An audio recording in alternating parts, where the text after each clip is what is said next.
தூதர்களின் மூலம் அவர் பேசுகிறவர், அவர் பேசினது உண்டு. இன்னைக்கும் பார்த்தீங்கன்னா புதிய ஏற்பாட்டில் ஒரு வார்த்தை அநேகர் தூதர்கள்னு சொல்லி அறியாம அந்நியர்களை உபசரித்தது உண்டு அப்படிலாம் வசனம் பார்த்துருப்பீங்கல்ல. அதனால அந்நியரை உபசரிக்க மறவாதிருங்கள் அப்படி சொல்லிட்டு எபிரேயர்ல நினைக்கிற ஒரு வார்த்தை காணப்படும். என்ன தெரியுமா, இன்னைக்கும் தூதர்களின் மூலமாய் ஆண்டவரால் செய்தியை அனுப்ப முடியாது. those days have gone. நம்மளால சொல்ல முடியாது.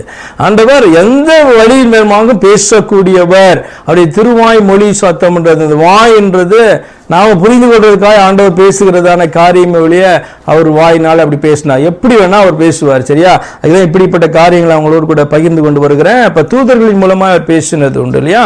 சிம்சோனுடைய பெற்றோரிடத்துல, கிதியோனிடத்துல, தானியேல் இடத்துல, மரியாள் இடத்துல, சகரியாப் இடத்துல பார்த்தீங்கன்னா ஆண்டவர் பேசினது நிறைய. புறஜாதியான கொர்நேலியு இடத்துல, இப்படி எல்லாம் பார்த்தீங்கன்னா அநேக இடத்துல ஆண்டவர் பேசினது உண்டு. இந்த நாளிலும் பேசுவாரா? பேசலாம், அது அவருடைய விருப்பம். ஏனென்று சொன்னா அந்த மோட் ஆஃப் கம்யூனிகேஷன், எப்படி தொடர்பு கொள்றது அப்படின்றது ஆக்சுவலா நம்ம யார்கிட்ட திரும்ப விடணும்?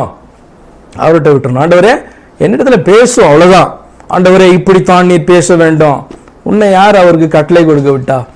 அவருடைய சொவரினிட்டில, அவருடைய ராஜரிகத்துல, ஆளுமையில தலையிட்டு நீர் இப்படி செய்யும். அவரை ராஜாவை நம்ம சர்வெண்ட் ஆகிற வேலையெல்லாம் விட்டுட்டு பேசுகிறவர் அவர் எப்படி வேணா பேசுவார். ஆண்டவரே என்னிடத்துல பேசும்.